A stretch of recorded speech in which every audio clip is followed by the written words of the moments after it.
Good afternoon again, owls. I hope you're all doing really well and had a go at drawing your owls yesterday.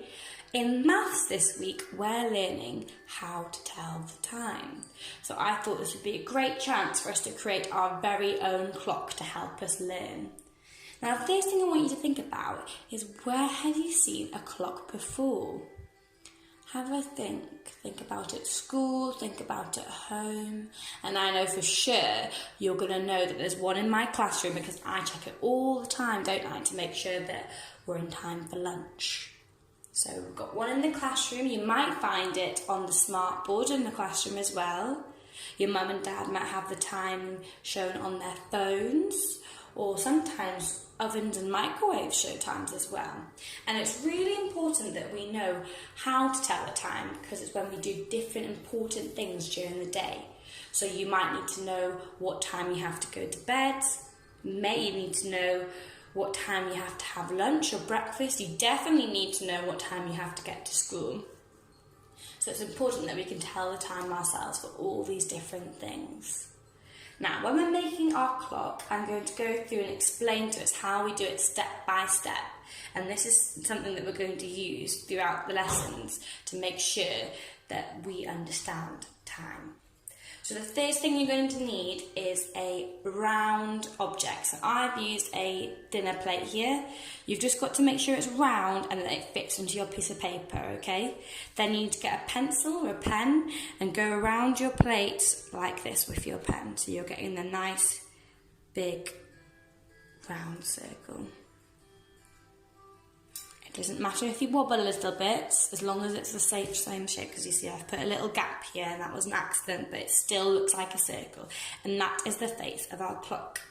Now, what else do we have on clocks? Think about the one in my classroom. We have to have numbers to make sure we know what time it is.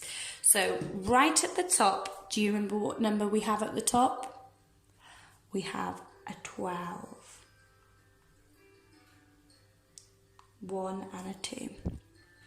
And then we need to count from 1 all the way up to 12, okay? So starting on 1, we have 1,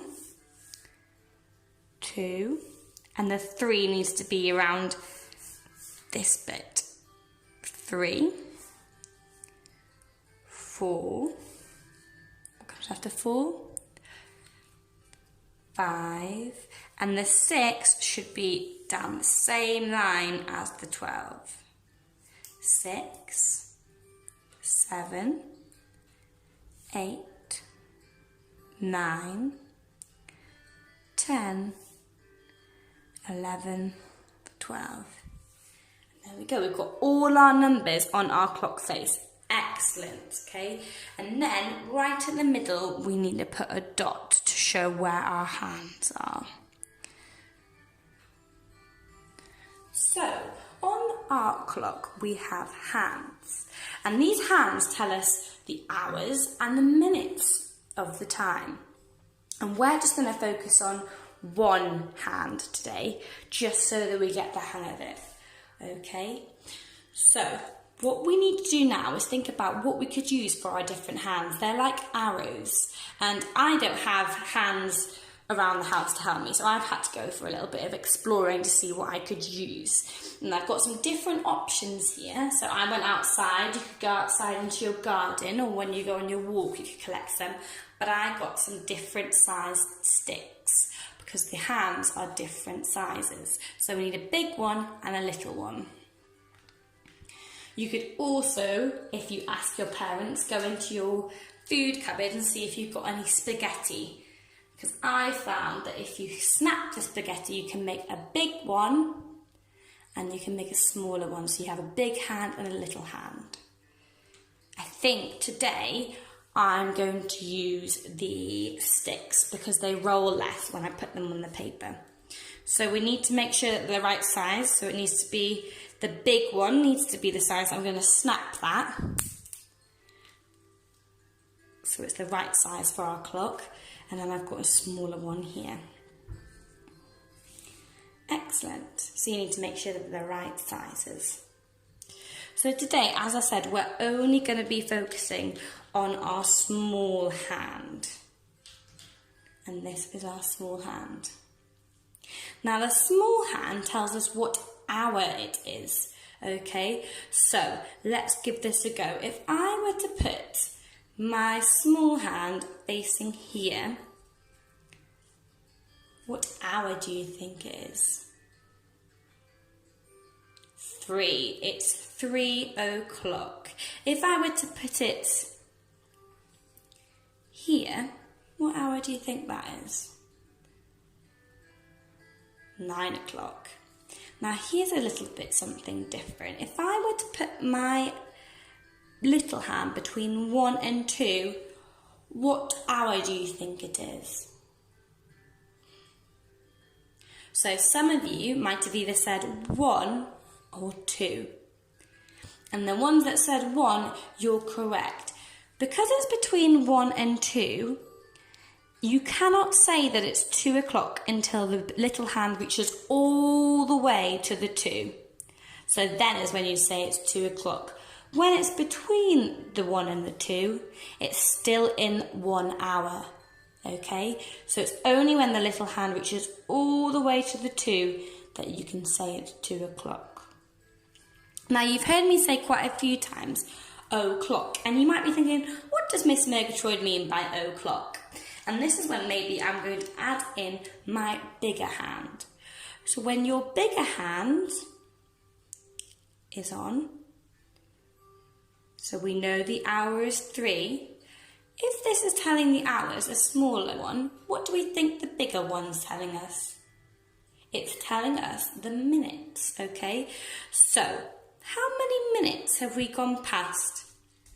You might say 12, but the answer is it's 0 minutes past the hour, okay? So it's 3 o'clock. Whenever we have the big hand on the 12, we say o'clock because it's on the hour. So it's 3, and the big hand on the 12, 3 o'clock. If I were to move my little hand, let's see, to here. What hour do you think it is? Look at where the little hand is. So we look at the little hand, and at the end it's pointing to the 6. So it's 6, and the big hand is where? Yep, it's at the top on the 12, so it's 6 o'clock. Let's try another one.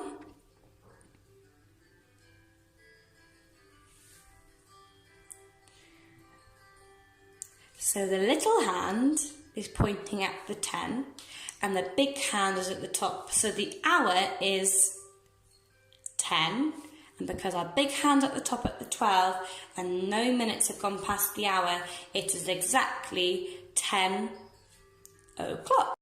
So today, we're only going to be focusing on the hour hand and o'clock, okay? So when the hour hand is at a certain number and the minute hand's at the top, that's when we say o'clock. 10 o'clock. Okay? So, this is a clock that I've made earlier, and this is the key thing I want to see from you guys. I want to see your very own clocks. So this is one I made earlier, and you can see I've added some colour to my hands. Now you would have your sticks, so you wouldn't be adding colour to the hands, but you can draw your numbers in all the favourite colours that you have chosen. So I don't know if you can see, but I've chosen light green, so you probably can't see it on the camera that well, but that's one of my favourite colours, so I made sure my numbers were all that colour. I've also put the keywords that we need to focus on up there. So o'clock. What do we think this picture's showing? Look at the minute hand. Where is it? It's at the top. And then the smaller hand, the hour hand. Hour hand is at the number 3. So it's 3 o'clock. Okay. Then we've got the hour, minute, and the hands. Okay. So the takeaway lesson today is that we need to look at what the different hands are telling us. So we've got 2 different hands. The smaller one is telling us the hour, and the bigger one is telling us the minutes. And when it's at the top, it's when it's o'clock. Okay, So I hope you've enjoyed your maths lesson, and I'm looking forward to seeing all your different clocks. And maybe next time we're going to have an even bigger look at the minutes hand. Very exciting. Okay. See you next time.